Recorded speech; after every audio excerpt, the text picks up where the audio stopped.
What's going on, guys? Welcome to a random video on this channel. In this video we're going to be talking about iOS 9.3 and some of the other things that Apple is working on. And I noticed some recent comments in my videos where people thought I was hating on Apple. You know, the thing is about this company is that I was not impressed with that iPhone SE. And it's no offense to them, but when they create a phone with a 4-inch display, I'm not going to say it's the best phone out there and you should go purchase it. And then besides that, with the iPad Pro, it was another device that is just similar to what they've already created before. And again, they're trying to say it's innovative. All this kind of stuff from Apple makes me question what they're doing, because I see other companies out there, and I tried to explain this in the other video, they're creating just crazy things out there. You know, you got Microsoft with the HoloLens project, and then you see the Oculus Rift from Facebook. All these things are being worked on because companies want to innovate, and that's one of the most interesting things I find about the technology industry.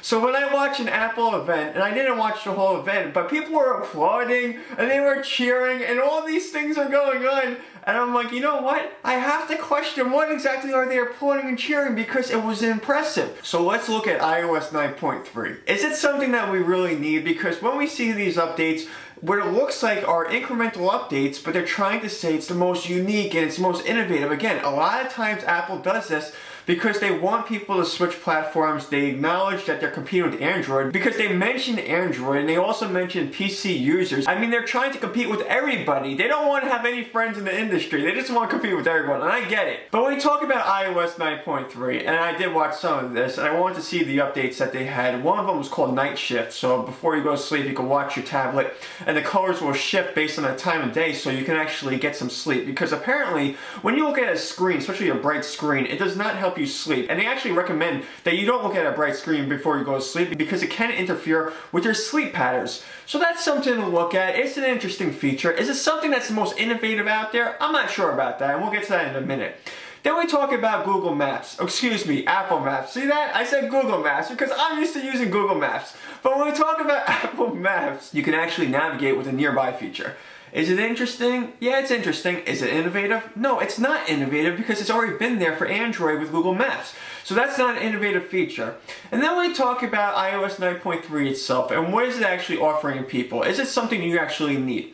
For myself, I always think iOS looks like a mess. I've always said that on this channel because I don't think it's impressive. So iOS compared to the other platforms out there, especially Android, I do not think it's doing a lot better than Android, except for the fact that a lot of variations of Android are out there because we have Samsung TouchWiz, we also have HTC with HTC Sense, we have the stock version of Android from Google. So yeah, there are variations, and that could explain why a certain amount of users are using a variation of Android. Obviously, that's what's going on.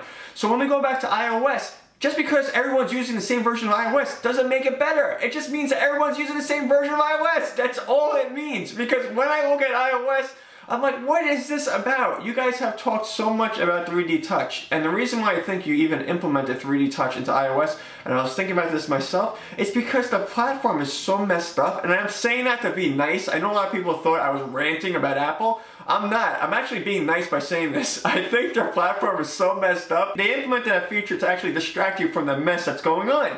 And really, when we talk about Apple, we have to also say, what exactly have they done since the iPhone? Now, that's a big deal to talk about this, because when the iPhone came out, it was the most popular mobile phone out there. Everyone was talking about it. We haven't had anything else on the market like that for a specific phone, a mobile phone like that. Yes, we've had Palm Pilots and all that other stuff before then, but this was something very unique from Apple as far as a consumer product for a mobile device. Since then, what have we been seeing from them? I mean, truthfully, if you go before the iPhone, the iPod was really a big deal too. So when we talk about Apple, and they're talking about innovation, I am laughing about this company because it's not innovative, and it's not impressive, and I don't like what they're doing with iOS. I just think it's flawed. I don't think it's good design. I don't think it's intuitive. I think there's a lot of work to be done with that platform. Actually, I think if they did enough work with iOS, it might convince me to switch to iOS someday. Who knows? But I don't think they're doing enough work right now. And let's talk about the competition, because when you see Google, what they're doing with robots now, I mean literally robots that are walking around there opening doors and doing all sorts of stuff. And then we go back to Apple, where they show us that campus they built in the middle of a forest, because that's what it looks like. There's a bunch of trees around it, and they have some solar panels on top of every building. Yeah, it's impressive they're doing that. It's clean energy. I get all of that. That is impressive. But when we're talking about consumer products and what we want, we don't want a flawed platform that looks really messed up, and then you create a phone that has a 4-inch display,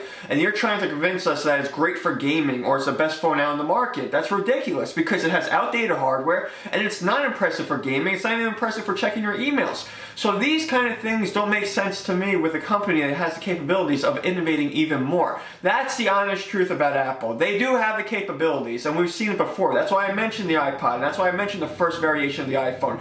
They can really create great products, and we've seen it with the MacBook even. I use a MacBook, so I'm not saying Apple can't do better. It's just if you can create a presentation like this, and you're going to say things about Android and PCs, then we're going to have to start asking what you're exactly doing when these other companies are creating some of the most impressive technology right now. It may not be perfect, and you guys might get involved when you see everyone else make mistakes. It's very possible because Apple does that. But when I see Microsoft working on the HoloLens project, yeah, it's not perfect, but it's innovative, and we see what the Oculus Rift is about. This virtual reality stuff is really cool. Even Samsung is involved with these projects too, and they have their own products. I want to know what Apple's doing because all these other companies, they're at least trying. You guys are creating a phone with a 4-inch display. Does not make any sense to me. So I would like to know what you guys think. Do you think Apple's innovating? Are you impressed with iOS 9.3? Let me know in the comments. And of course, if you like this video, give it a thumbs up. I'll see you guys later. Peace out.